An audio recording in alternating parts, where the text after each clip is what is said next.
우시아 왕이 죽던 해에 내가 본즉 주께서 높이 들린 보좌에 앉으셨는데 그의 옷자락은 성전에 가득하였고 스랍들이 모시고 섰는지라 각기 6날개가 있어 그 둘로는 자기의 얼굴을 가리었고 그 둘로는 자기의 발을 가리었고 그 둘로는 날며 서로 불러 이르되 거룩하다 거룩하다 거룩하다 만군의 여호와여 그의 영광이 온 땅에 충만하도다 하더라.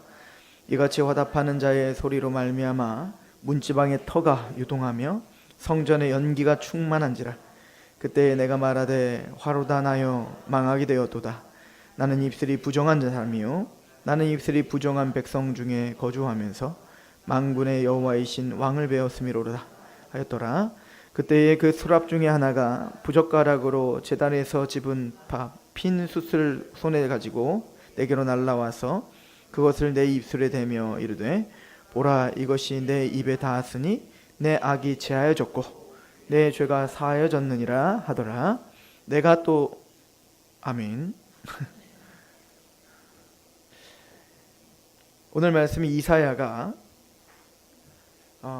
부름받는 장면입니다. 하나님께서 이사야를 부르시는 장면이 이사야 1장에 있지 않고 6장에 있는 것으로 인해서 신학자들이 피 터지게 싸우고 있습니다. 이때 이사야가 진짜 부름받은 게 맞냐? 아니면 이사야의 흐름 속에서 정략적으로 이때 배치시킨 거냐?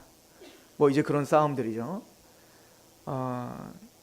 근데 이제 이사야가 1장부터 5장까지는 사실 이제 서론과 같다 이렇게 보시면 됩니다.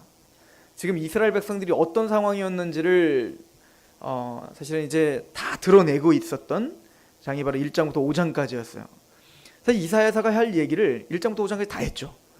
하나님은 극상품에 포도를 심었는데 니들은 들포도 냈다 이거죠. 그러니까 하나님은 모든 것을 다 투자하고 사랑도 투자하고 모든 걸 다 했는데 그래서 너희와 같은 백성이 어디 있는가? 그죠? 이스라엘 같은 백성이 어디 있겠어요? 그렇게 모든 걸 다 투자하고 사랑을 베풀었는데 너희들의 열매는 정말 상상도 못할 열매가 났다 이거죠. 그래서 머리끝부터 발끝까지 성한 데가 없을 만큼 너희는 병들었고 너희들은 의도 터져가지고 상처가 났는데도 불구하고 이 나귀도 다 주인을 알고 다 구유를 알건만은 내 백성들은 하나님을 몰라본다 이거예요. 그러니까 1장부터 5장까지는 그 하나님의 비통함, 그러니까 이스라엘 백성들의 죄악상, 유다 백성들을 멸망시킬 수밖에 없는 그 참담함, 이것을 드러내준 거죠. 그리고 6장은 그래서 이사야를 부르는 거예요. 그죠? 그래서 이사야를 오늘 하나님께서 부르시는 겁니다. 이 이사야를 언제 불렀는가? 이거에 대해서는 어쨌든 지금 이사야 1장부터 5장까지 왜 하나님이 본인을 부를 수밖에 없었는지, 하나님이 왜 신탁을 주실 수밖에 없었는지에 대한 배경이 이미 설명이 다 된 거죠. 그리고 오늘 이사야를 부르는 장면인데, 오늘 이제 이사야를 부르는 장면을 6장 1절 이렇게 시작하죠. 우시아 왕이 죽던 해. 그러니까 지금 이 시점, 이사야가 부름받는 이 시점이 우시아라고 하는 왕이 죽던 해예요. 그러니까 이 우시아는 남유다의 왕인데요, 몇 안 되는 선왕 중에 하나예요. 우리가 잘 알고 있는 뭐 선왕들이 몇 명 있잖아요. 그 중에 이제 이 우시아도 선왕 중에 한 명으로 들어가는 왕이에요. 그러니까 완벽한 왕은 없어요. 다윗도 그랬고요. 완벽한 왕은 없어요. 그 항상 뭔가 그 흠집들이 다 있거든요. 근데 흠집이 없는 왕이 한 명이 있죠. 다윗 말고. 다윗도 흠집이 있잖아요. 바세바와 가는 요시아입니다. 요시아. 자, 어쨌든 이 우시아는 누구냐면, 우시아 때는 이스라엘 이 남유다가 굉장히 부강할 때였어요. 이 우시아가 16살 때 이제 등극을 합니다. 이게 역대하 26장에 가면 이 우시아에 대한 이야기가 쭉 나오는데요. 16살 때 등극을 해가지고 그 옆에 하나님의 묵시를 받는 좋은 선지자가 한 명, 이 사가랴가 옆에 있었습니다. 그러다 보니까 어느 때보다도, 물론 이제 그 우시아의 아버지도 아마샤도 사실은 하나님 앞에 선한 일을 선하게 말씀 앞에 살려고 노력했던 왕 중에 하나였어요. 그걸 좀 배웠겠죠. 우시아도 그 아마샤처럼 하나님 앞에 바르게 행하려고 했던 왕입니다. 그래서 이 우시아 때에 하나님이 형통케 하셔서 그 정직하게 행하는 그 우시아에게 블레셋을 정복하게 하시고 아라비아 마온까지 다 정벌하게 하죠. 그리고 남유다나 이 이스라엘도요, 우리나라랑 비슷해서 조공을 받는 일이 이렇게 흔한 일은 아닙니다. 조공을 주면 줬지. 근데 암몬에게 조공을 받았던 때가 바로 이 우시아 때예요. 그러니까 굉장히 강력한 왕권을 자랑하고 군사력과 그러니까 패권을 그래도 어느 정도 잘 장악하고 있었던 시대가 바로 이 우시아 시대 때입니다. 게다가 하나님 앞에도 잘하니까 그 영적으로나 어떤 육적으로나 굉장히 좀 번성했던 시기가 바로 이 우시아 때였겠죠. 그런데 이제 우시아가 막 강성해지니까 이 역대하 26장 16절에 보면 그렇게 써 있어요. 그가 강성하여짐에, 그러니까 하나님이 그를 강성하게 하고 더 강하게 하고 강성하여짐에 그의 마음이 교만하여 악을 행하였더라. 그러니까 작아서 문제는 없어요. 항상 커지면 문제가 되는 거죠. 그죠? 우리가 하나님 앞에 좀 가난할 때는 문제가 없어요. 항상 부유해지면 문제가 생기는 거예요. 그가 강성해지면서요, 그 마음이 교만해지면서 악을 행하기 시작합니다. 그러니까 어느 정도까지 악을 했냐면 하나님 앞에 범죄를 하는데요. 나중에 이제 여호와의 성전에 갔는데 자기가 들어가고 성전을 훅 들어가가지고 자기가 이제 그 제사를 드리려고 하는 거예요. 분향을 하려고 막 하는 겁니다. 그랬더니 좋은 참모들이 있었어요. 그 중에 이제 아까 말했지만 그 사가랴라는 선지자가 있었을 뿐만 아니라 그땐 제사장도 굉장히 좋은 참모가 있었습니다. 그래서 아사랴라고 하는 이 제사장이 80명의 용맹한 제사장을 다 끌어모읍니다. 그래서 지금 이 우시아가 성소에 들어가고 자기가 분향하려고 하니까 80명의 용맹한 그 제사장을 다 끌고 와서 우시아 앞에 가서 우시아한테 막 뭐라고 하죠. 하나님께서 아론의 자손들에게 제사장 직분을 맡겼는데 당신이 무엇이간데 지금 하나님께 분향하려고 합니까? 그래서 사실 이런 사람들이 있었기 때문에 아마 우시아다워지지 않았나 이 생각이 좀 드는 겁니다. 그런데 그때 우시아가 화가 확 치밀어 오르는 거예요. 아니 내가 왕인데 감히 나에게 지금 그래갖고 그 화를 내죠. 그 화를 확 냈는데 그 화를 낼 때 하나님이 이마에 나병이 나게 하고 죽을 때까지 나병이 고쳐지지 않고 죽게 되는 이 비운의 이제 종말을 맞게 됩니다. 자, 어쨌든 이 우시아는요, 그럼에도 불구하고 그의 인생 속에 그 나라를 치세하는 동안 그래도 평안했고 부강했고 번성했죠. 영적으로도 어쨌든 우시아는 나중에 그렇게 됐지만 지금 보는 것처럼 그 옆에 묵시를 듣고 있는 사가랴가 있고 게다가 이렇게 용맹한 제사장들이 왕의 왕권에 도전하면서 하나님을 더 존중하고 있는 제사장들이 있었으니 아마시아는 나병에 걸렸지만 그들이 살아있는 한은 굉장히 뭔가 태평성대인 것 같이 하나님이 주권하고 있는 그런 나라가 계속 유지가 됐었겠죠. 그런데 그 우시아가 죽은 겁니다. 그러니까 이스라엘 백성들이 얼마나 비통했겠냐고요. 그러니까 우시아가 죽으니까 이제는 소망이 끊어진 것 같은 고통이 있었을 것입니다. 우시아가 죽으니 이제는 그 번성했던 이 나라가 어찌 될지에 대한 두려움이 앞섰을 거라고요. 그래서 오늘 말씀엔 근데 그 우시아 왕이 죽던 그 해에 하나님이 누구에게 묵시를 주시는 거예요? 이사야에게 묵시를 주시는데요. 오늘 핵심은 뭐냐면 우시아가 죽으니 우시아 왕이 죽던 그 해에 이렇게 이제 얘기를 하죠. 우리 그 3절을 보시면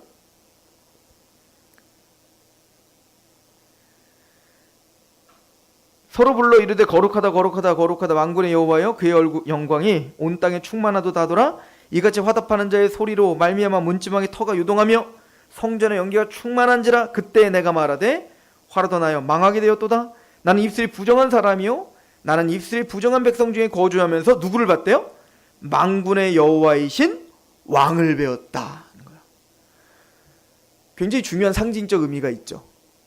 사람들이 의지하고 신뢰하고 사실은 모든 소망의 근거라고 생각했던 누가 죽어버린 거예요. 우시아가 죽었어요. 그때 이사야는 뭘 본 거예요? 진짜 왕을 본 거예요. 그러니까 이 나라의 통치자는 우시아가 아니에요. 우시아가 죽었다고 해서 나라가 망하는 게 아니에요. 우시아가 잘한다고 해서 이 나라가 부강하는 거 아니에요. 이 나라의 생사와 이 나라의 처음과 마지막을 붙잡고 있는 건 진짜 왕이 있어요. 우시아라고 하는 왕이 왕권의 강력함으로 여러 가지 일들을 주도했지만 사실은 그 보좌가 아니라 진짜 보좌가 있어요. 하나님의 진짜 왕권이 있고요. 그리고 진짜 왕이 있는데 이사야는 환상 중에 바로 그 참된 왕을 보고 있는 겁니다. 이게 굉장히 중요한 얘기인 거죠. 이게 이스라엘이 가져야 될 신앙인 거예요. 그리고 우리가 가져야 될 신앙인 거죠. 즉 만군의 여호와가 바로 우리의 왕이시다. 이게 원래 이사야서의 사실 핵심인 거죠. 하나님이 왕이시다. 하나님이 통치자다. 그런데 지금 이스라엘 백성들의 지금 잘못은 뭡니까? 모든 왕들이 이제 앞으로는 난리도 아니에요. 아하스 왕 이런 왕들 보세요. 하나님을 의지하지도 않습니다. 하나님을 찾지도 않습니다.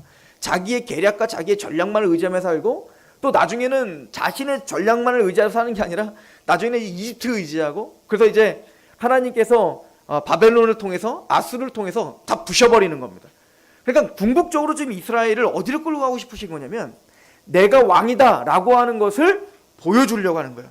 내가 왕이다, 하나님이 진짜 왕이다 라고 하는 것을 철저히 인정하는 자리로 데리고 가시려고 하는 거예요. 이게 지금 이스라엘을 고난 중에 지금 몰아넣는 이유 중에 하나인 거죠. 그러니까 이 우시아만 봐도 개인적인 것만 봐도 이스라엘의 상태를 볼 수 있어요. 어쩌면 우시아가 이스라엘을 대변하고 있는 것 같지 않습니까? 우시아는 하나님을 경외하고 하나님의 은혜로 강성하여졌습니다. 하나님의 은총이 떠나질 않아 그를 형통하게 했고요. 가는 곳마다 승리하게 했다고요.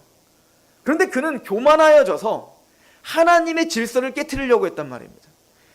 내가 왕이고 내 마음대로 다 되니까 하나님이 결정해 놓은 하나님의 뜻, 그죠? 제사장만이 하나님께 드려야 된다는 구별된 제사장이 할 일을 자기가 왕이라고 하는 마음, 이거 몰랐겠어요? 알았지만 자신이 강성해지니까 이게 인간의 연약함인 거예요. 자기가 뭔가 자꾸 강성해지면 점점 그 교만이 스스로 속이는 겁니다. 그래서 하나님 앞에 겸비하지를 못하게 되는 거죠. 그래서 이 우시아는 그렇게 하나님 앞에 범죄했던 것처럼 어쩌면 이스라엘이 딱 그 모양인 거예요. 하나님이 이스라엘을 왕 같은 제사장처럼 우리를 세운 것처럼 그들에게 제사장 나라를 세웠어요. 파라오를 부셔버리게 했고요. 또 여리고성을 무너뜨리게 했다고요. 그럼 강력한 강성하여지고 하나님이 그들을 통하여 다 정벌을 하게 했는데 그게 그들의 힘이 아니었다고요. 그들의 전략 때문에 그들의 지혜 때문에 된 게 아니라 철저하게 하나님이 왕이 되셔야 되는 거예요. 그런데 지금 이스라엘 백성들은 어때요? 사사기를 통과하면서 하나님을 하나님으로 하나님을 우리의 왕으로 섬기지 않고 각자 소견 자기 보기 좋은 대로 행하는 각자의 왕이 되어서 각자 자기가 왕이 된 그 교만이 스스로 속여 마음대로 살고 있는 그게 이스라엘 왕국의 지금 형편이었던 거죠. 이사야는 그래서 바로 보좌에 높이 계시는 하나님을 바라보고 있다. 보시죠. 환상 중에. 그래서 여기 보면 높이 들린 보좌에 앉으신 하나님이라고 합니다. 보좌는 그러니까 사실은 이제 그 하나님의 나라와 그 나라 중심에 뭐가 있죠? 그러니까 예루살렘 성벽을 쌓고 그 성벽 안에 그 예루살렘 성 안에는 중심에 누가 있는 거예요? 가장 높은 곳에 예루살렘 성전이 있는 거예요. 그래서 그 예루살렘 성전은 뭐냐면 법궤는 바로 하나님의 임재를 상징할 뿐 아니라 하나님의 통치를 상징하죠. 그래서 그 법궤 안에 뭐가 들은 거예요? 세 가지가 들었죠. 첫 번째는 십계명 돌판입니다. 이 십계명 돌판이라는 건 언약이 들어있다는 얘기인 거예요. 언약. 그리고 십계명 바로 그 언약 백성들이 하나님의 통치를 받고 있다는 상징이에요. 즉 하나님의 말씀, 하나님의 율례가 들었죠. 두 번째, 아론의 쌍난 지팡이가 있습니다. 지금 무슨 얘기입니까? 구별된 하나님의 질서를 받아들여야 되는 거예요. 그죠? 제사장권이죠. 그러니까 아론의 쌍난 지팡이가 거기 들어있습니다. 그 세 번째 뭐죠? 만나가 있죠. 그러니까 하나님이 우리의 생명의 양식 되심을 믿어야 되는 거예요. 우리의 힘으로 살 수 없습니다. 이걸 사실은 광야에서 다 배우게 한 거죠. 그러니까 이 법궤는 바로 하나님의 통치와 하나님과 계약 관계와 하나님의 구별되심을 상징적으로 보여주는 거예요. 그리고 그 법궤는 어디 있어요? 지성소에 들어가 있는 겁니다. 그러니까 이 지성소로부터 흘러나오는 하나님의 말씀으로 이스라엘 백성들은 다스려져야 되는 거예요. 그러니까 성소와 하나님의 나라 예루살렘은 연결되어 있는 거예요. 그죠? 하나입니다. 하나. 자, 그런 것처럼 지금 하나님의 보좌를 봤는데요. 그 보좌는 뭐예요? 하나님의 왕되심, 통치권을 말씀하시는데, 그 보좌는 보니까 오늘 또 뭐랑 연결이 돼요? 6장 1절에 보니까 우시야 왕이 죽던 해에 내가 본즉 주께서 높이 들린 보좌에 앉으셨는데 그의 옷자락은 어디에 가득해요? 성전에 가득하더라 라고 말합니다. 그러니까 이 하나님의 나라와 성전은 연결되어 있어요. 나중에 이게 완성된 하나님의 성전, 이제 우리가 이거는 반복했으니까요. 이 보여지는 성전은 누굴 가리켜 이야기한다? 예수 그리스도께서 진짜 성전이시다. 그리고 예수 그리스도가 거하시는 하나님의 사람들, 즉 성도들이 성전이다. 이 신약이 하는 얘기예요. 더 나가서 진짜 성전은 뭐예요? 계시록 21장 22장에 가면 새 하늘과 새 땅이 있어요. 새 하늘과 새 땅은 뭐예요? 그러니까 지금 첫 하늘과 전 우주, 이 우주가 다 없어지고 이 우주가 다 별로 변할 거예요. 새 하늘과 새 땅으로 변화될 거예요. 온전히 완성된. 근데 그 새 하늘과 새 땅이 뭐냐면 새 예루살렘이에요. 그러니까 하나님의 권능으로 예수님의 재림으로 재평성된 새 하늘과 새 땅이 새 예루살렘 성인데, 그 예루살렘 성에 성전이 없더라야. 왜 성전이 없죠? 하나님과 그의 어린 양이 친히 성전이세요. 그러니까 새 하늘과 새 땅, 새 예루살렘, 성전, 그게 그거고 그게 그거예요. 이해가세요? 그러니까 이걸 설명하기 위해서 다윗 성이 있는 거고요. 예루살렘 성이 있어야 되고, 그러니까 다윗의 통치권을 얘기한 거고, 또 그 솔로몬 성전이 있어야 되는 거. 그걸 통해서 뭐 하는 거예요? 하나님의 임재와 우리가 어떻게 하는 게 화목될 건지를 이야기하는 거죠. 그런데 나중에 봤더니 이 모든 게 다 뭐야? 예수 그리스도라. 하나님이시더라. 그러니까 우리가 하나님을 만나고 하나님 안에 거하는 게 참 새 하늘과 새 땅이고 새 예루살렘이고 그리고 새 성전이다 라고 하는 개념이에요. 자, 그런데 이 이사야가 그 보좌로부터 하나님이 거기 앉으셨는데 그 옷자락이 그 성전에 가득한 거예요. 이건 뭐죠? 하나님의 영광이 그 성전 안에 가득한 걸 보여주고 있는 겁니다. 그리고 그 보좌로부터 모든 역사가 주관되고 있음을 사실은 우리에게 보여주고 있는 겁니다. 우리 요한계시록 한번 가보겠습니다. 요한계시록 5장을 한번 보시죠.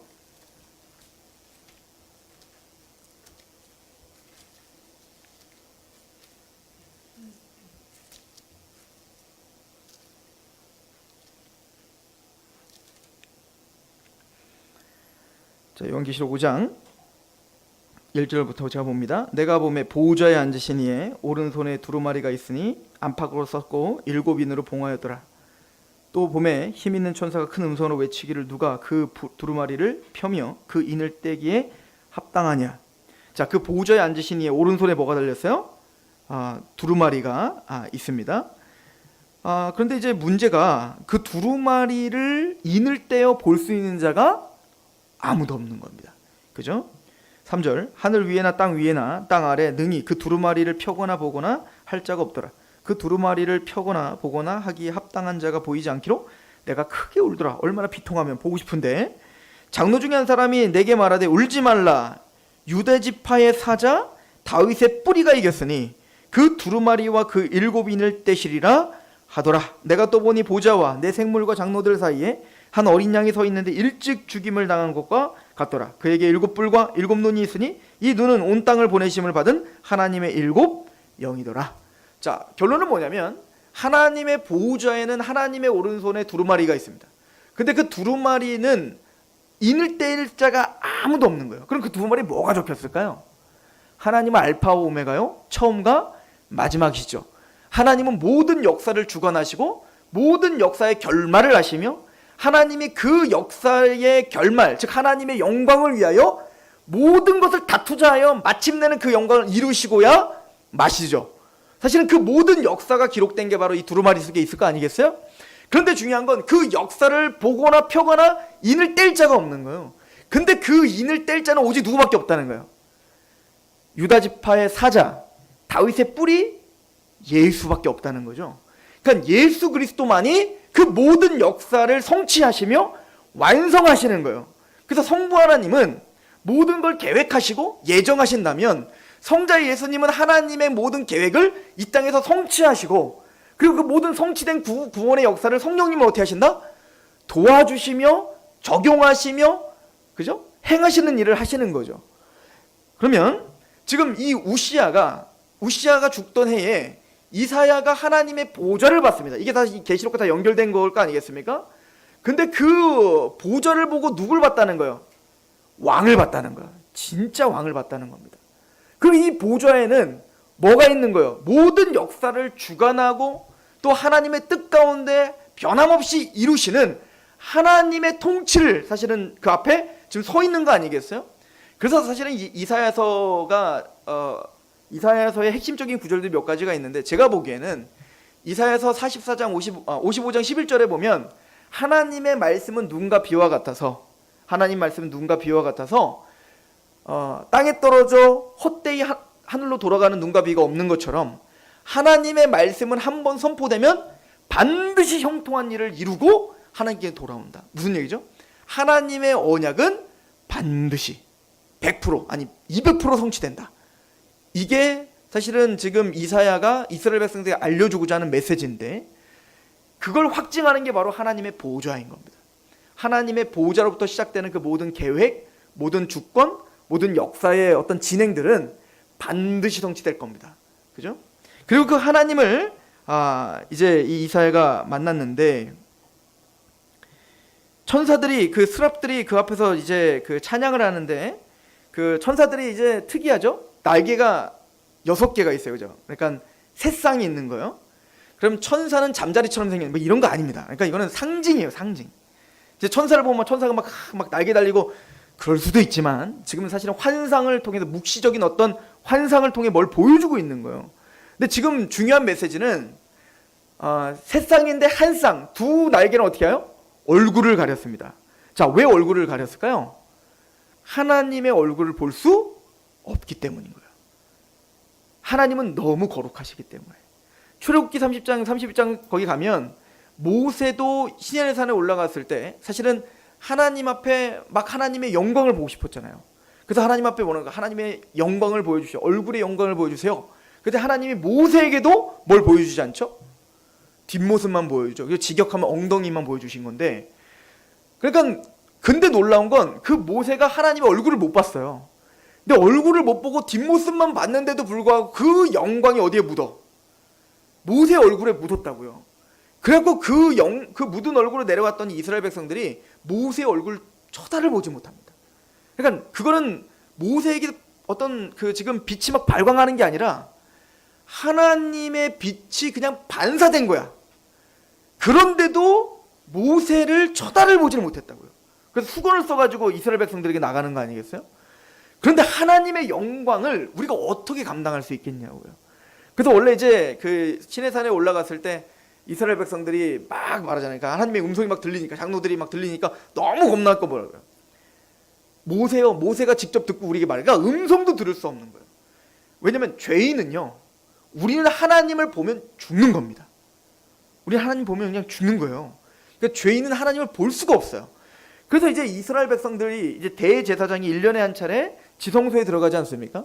그 지성소에 들어갈 때에도 하나님의 말씀대로 제사 그 대속죄일 날 하나님의 말씀대로 제사를 드리지 않으면 죽거든요. 근데 그 중에 하나가 뭐냐면 향로를 들고 가서 계속 흔들어야 돼요. 언제까지?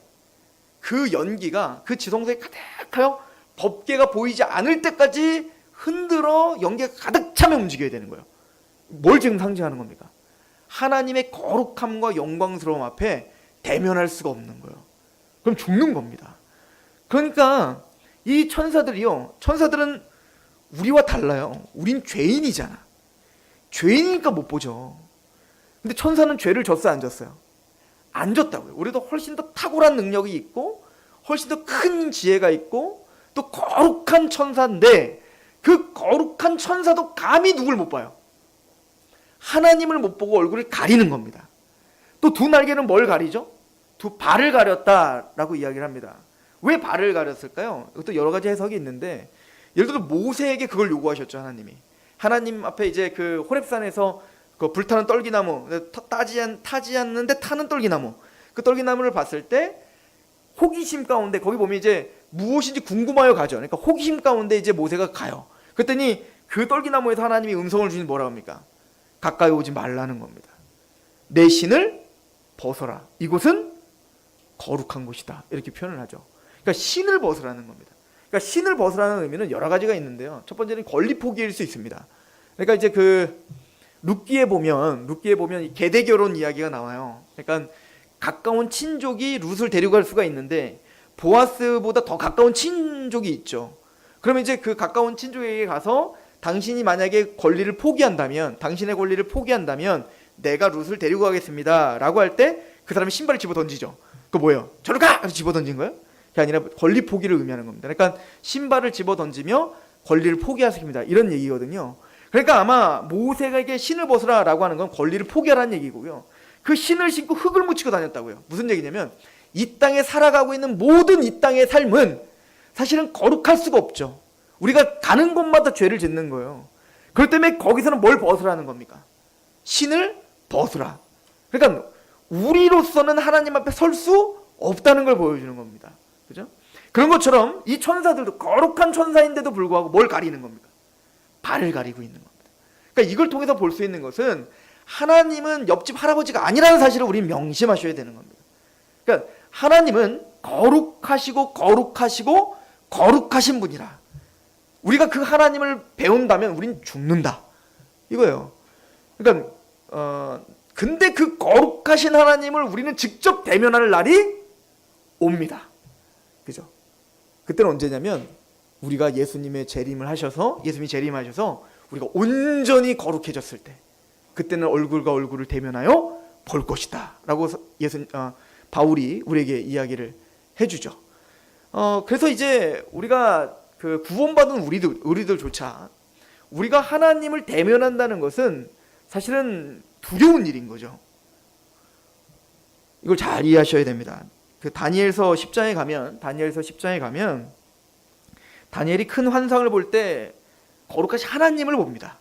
그때 다니엘이 취한 행동이 뭐냐면 그 큰 환상을 볼 때에 내 몸에 힘이 빠졌고 나의 아름다움이 빛이 변하여 썩은 듯하였고 나의 힘이 다 없어졌으나 내가 그의 음성을 들었는데 그의 음성을 들을 때에 내가 얼굴을 땅에 대고 깊이 잠들었다.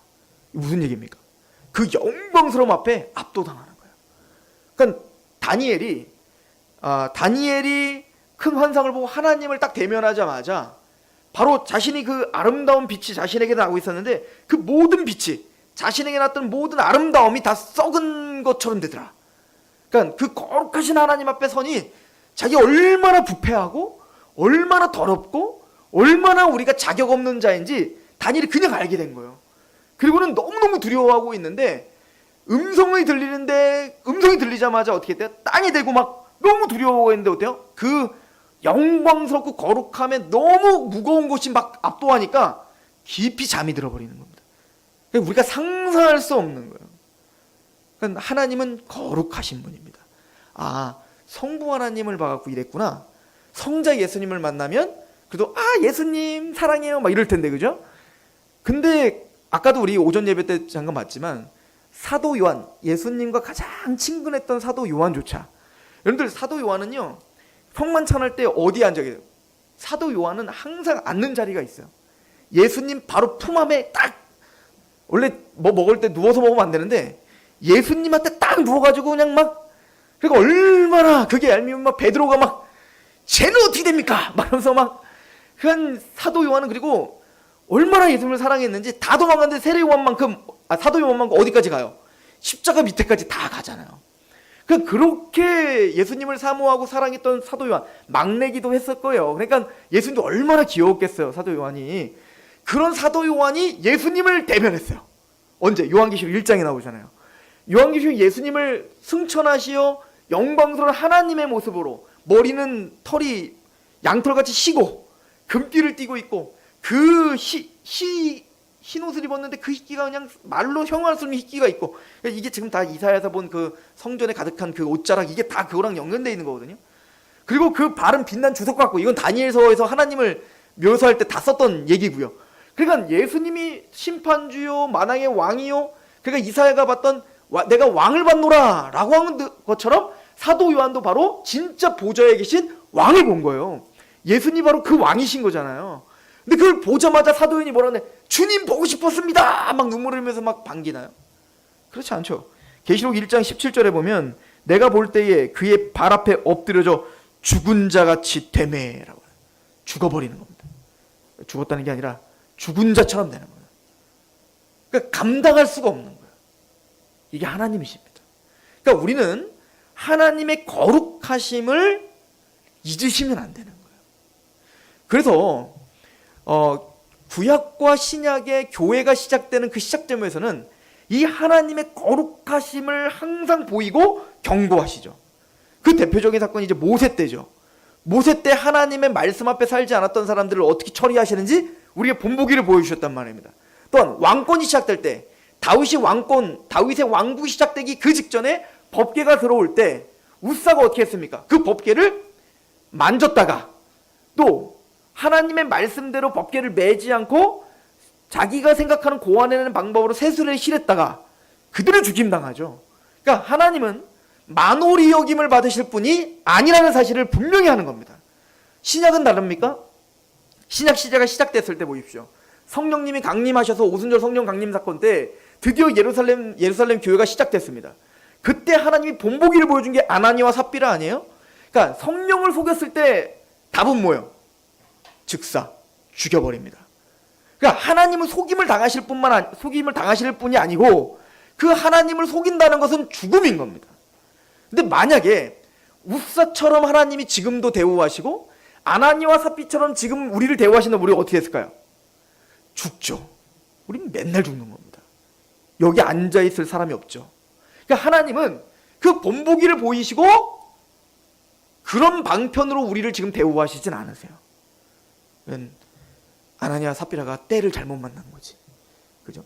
그러니까 그러나 하나님은 왜 그럼 아나니아 삽비라 때 그렇게 정말 냉정하게 그렇게 죽일 수밖에 없었죠?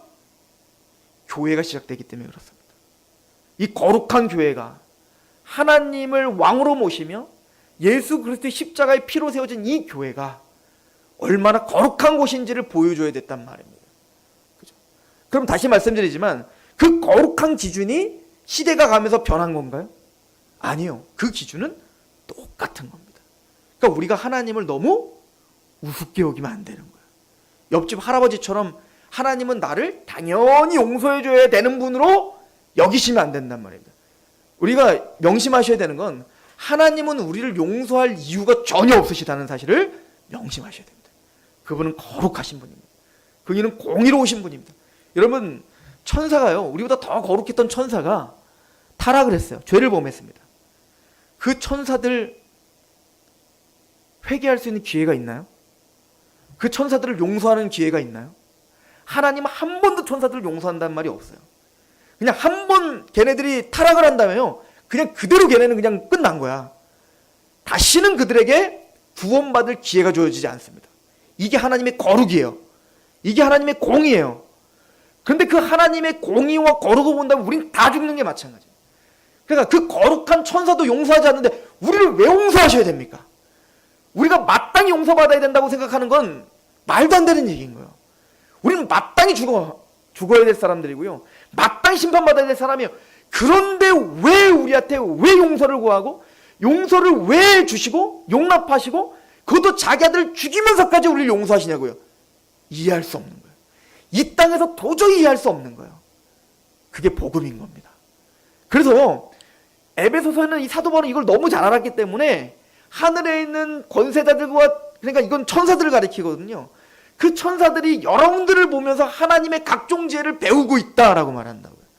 그러니까 천사들도 이해가 안 가는 거예요. 여러분들을 지금 구원시키는 게 제가 구원받아서 지금 여기 와서 거룩한 말씀을 전하는 게 도저히 이해가 안 가는 거예요. 누가? 천사들도 이해가 안 가요. 모든 역사를 하나님과 함께 동행했을 거 아니에요, 천사들은.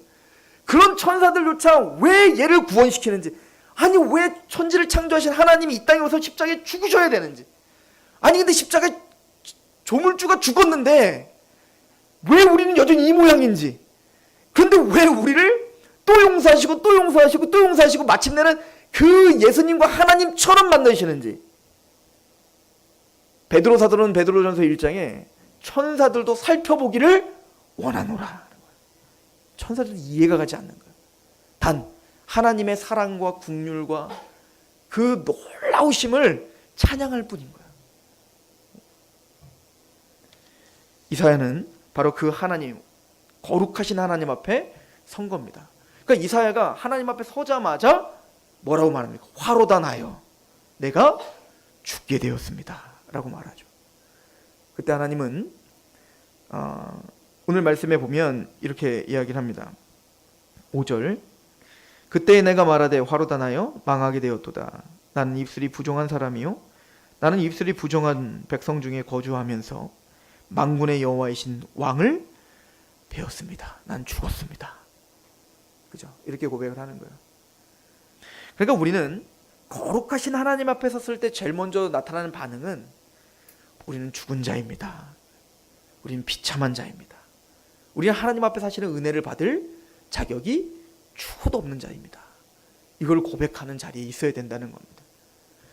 그런 그에게 하나님께서 6절에 보면 그때 그 수랍 중에 하나가 부젓가락으로 어디에서? 이게 중요해요. 제단에서 집은 바 핀 숯을 손에 가지고 내게로 날라왔더라. 근데 이 숯이 뭐냐? 이게 이제 또 논란, 좀 또 신학자들이 또 싸워요. 이 숯은 아마 화목제물이 타다가 남은 그 숯이다 이렇게도 말하는 사람이 있고, 그냥 숯은 숯이다 이렇게 말하는 사람이 있어요. 근데 결론은 뭐냐면 이 숯이 어디서 왔는가가 중요해요. 제단입니다. 분명히 이건 제사와 관련된 겁니다. 그죠? 화목제물과 관련된 건 분명한 거예요. 그러니까 속죄 제물을 통하여 지금 뭐를? 이사야를 속죄하고 있는 것을 지금 보여주고 있는 겁니다. 화로다 나여 난 죽게 되었습니다. 어쩌면 좋습니까? 그때 하나님께서 숯불을 입에 대어 그를 정결케 합니다. 정결케 하죠. 그리고는 이제 사명을 주는 거예요. 자, 여기까지인데요. 저는 이 말씀을 보면서 지금 이사야의 이 경험은 고스란히 이스라엘 백성들이 가져야 될 경험들인 겁니다. 그러니까 하나님은 구약의 선지자들을 그렇게 항상 사용하시죠. 그러니까 호세아를 하나님이 부르실 때 호세아를 하나님의 메시지를 전달하기 위해서 호세아에게 먼저 하나님의 마음이 뭔지를 알려주시죠.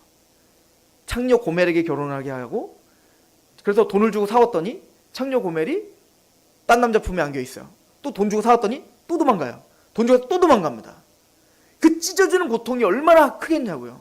아마 호세아는 진짜 고멜을 사랑했던 것 같습니다. 하나님이 결혼하라 해서 결혼했지만 정말 마음을 다해 정말 사랑했던 것 같습니다. 그런데 내 사랑하는 사람이 돈을 주고 사면 또 다른 남자 품에 안겨서 또 음행한 짓을 하고 있고 또 간음한 짓을 하고 있고, 여러분들 마음이 어떻겠냐고요. 호세아의 마음이 찢어질 것 같지 않습니까? 저 죽을 것 같지 않겠습니까?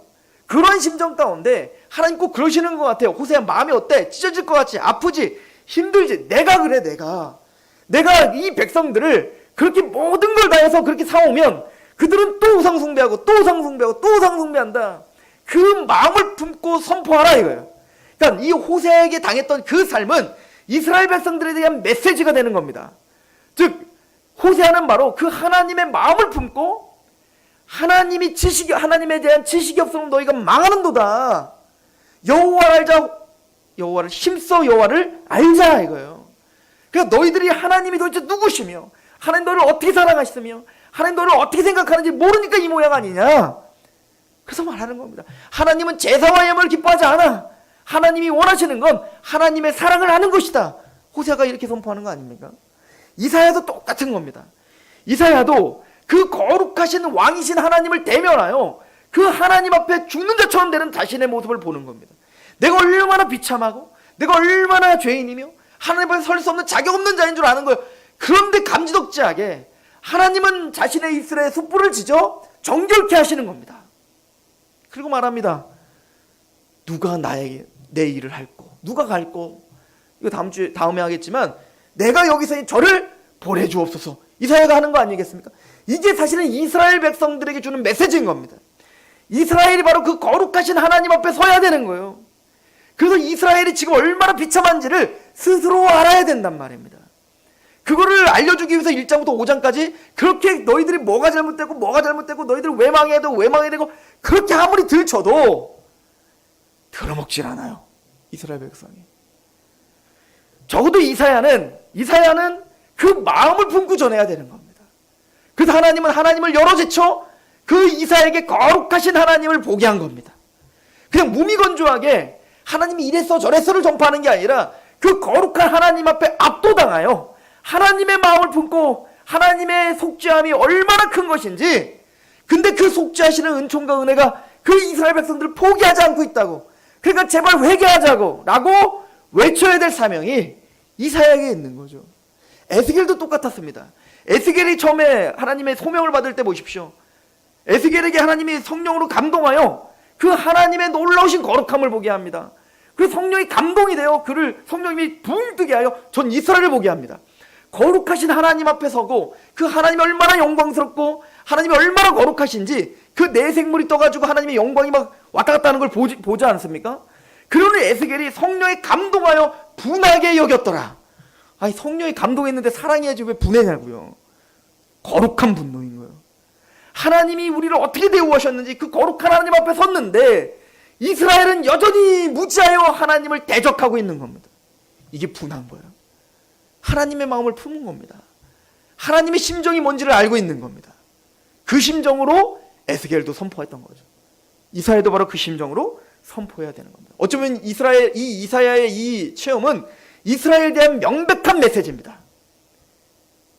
그 거룩하신 하나님이 너희를 자복하게 할 것이다. 너희가 얼마나 비참한 자들인지 철저하게 깨닫게 할 것이다. 그 거룩한 하나님 앞에 그 비통한 심정을 너희에게 줄 것이다. 그러나 두려워하지 말라. 내가 너희를 그 후에 너희를 정결케 하여 하나님의 백성다운 백성, 하나님께 마음을 다하여 찬양하는 그 남은 자들을 반드시 회복시킬 것이다. 그런 7장부터 뭐에 대한 메시지가 있는 거예요. 우리가 잘 아는 처녀가 잉태할 것이니 임마누엘이 할 것이라. 9장에 뭐가 있는 겁니까? 한 아기가 태어날 것인데 그 한 아기는 영존하는 아버지고 전능하신 아버지신 하나님이시라. 그의 어깨에는 정사가 메었고 기묘자라 모사라. 그리고 53장에 뭐가 있습니까? 그 하나님이시고 영존한 아버지신 예수가 우리의 허물과 죄로 인하여 채찍에 맞으시고 찔림을 당하시고 우리를 대신하여 십자가에 죽으심으로 말미암아. 이게 뭡니까? 사실은 숯불을 우리 입에 댄 거죠. 그렇게 너희를 반드시 회복시키고야 말겠다. 그리고 그 회복된 열매들이 여기 있습니다. 그 역사의 그 열매가 지금 여기 있다고요. 우리가 그 은혜를 받고 있는 거예요. 그리고 우리는 이 비통한 심정으로 선포되는 이사야의 말을 듣고 하나님 앞에 오늘도 구원을 감사하는 겁니다. 오늘 말씀에 이렇게 이야기를 합니다. 3절에 보면 서로 불러 이르되 거룩하다 거룩하다 거룩하다 만군의 여호와여 그의 영광이 온 땅에 충만하도다. 하나님은 성전 안에만 계시는 분이 아닙니다. 지금도 그 하나님은 온 땅에 그 영광이 충만하신 분입니다. 그 거룩한 이름을 영화롭게 하고 마땅히 예배해야 되는데 사람들은 무지하여 그 온 땅에 충만한 하나님의 영광을 경홀히 여기며 가볍게 여기며 우스갯소리로 여기고 있다는 거예요. 이사야는 그 비통한 심정으로 이 마음으로 그들에게 회개를 외쳤던 겁니다. 어찌 보면 이건 이스라엘의 이야기일 뿐 아니라 우리의 이야기인 겁니다. 우리가 그 하나님의 거룩한 분노, 그 비통한 마음이 우리에게 있어 그 마음으로 외치는 자들이란 얘기인 거예요. 기도하겠습니다. 하나님 아버지 너무나 감사합니다. 우리가 여기 서 있습니다. 하나님 앞에 우리가 서 있습니다. 날마다 거룩하신 하나님을, 그 거룩하시고 공의로우신 하나님의 뜻을 더 깊이 알아갈 수 있는 지혜를 허락하여 주시옵소서. 화로다 나여 망하게 되었도다. 맞습니다. 하나님, 우린 자격이 없는 자들입니다. 죽어 마땅합니다. 그러나 그 크신 하나님의 은혜가 오늘도 우리를 용납하시고 오늘도 우리를 용서하시어 이 시간 하나님의 비통한 심정을 붙들고 한 주간도 살아가고자 합니다. 주여 우리에게 지혜를 더하여 주옵소서. 하나님의 은총을 붙들고 그 선지자의 마음처럼 그렇게 하나님의 마음을 헤아려 함께 동행하는 우리가 되게 하옵소서. 예수님의 이름으로 감사하며 기도합니다.